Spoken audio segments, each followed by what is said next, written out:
To make a call, touch the phone key on the launch bar. Then select one of the following options to make a call. Quick dial, to make a call from your saved favorites. Phone book, to call an entry in the phone book. Call history, by touching an entry from the incoming, outgoing, or missed calls list. Or dial number, to input a phone number manually. To dial an entry in the phone book using voice commands, push the talk switch on the steering wheel, then say call, and then the name of a phone book entry. When speaking voice commands, you can push the talk switch to interrupt the system while it is listing the available commands. Begin speaking when the face icon on the display changes. To accept an incoming call, touch Answer. To reject an incoming call, touch Decline.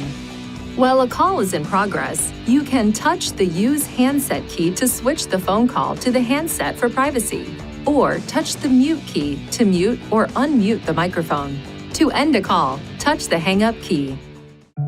Please see your Nissan Connect Owner's Manual for important safety information, system limitations, and additional operating and feature information.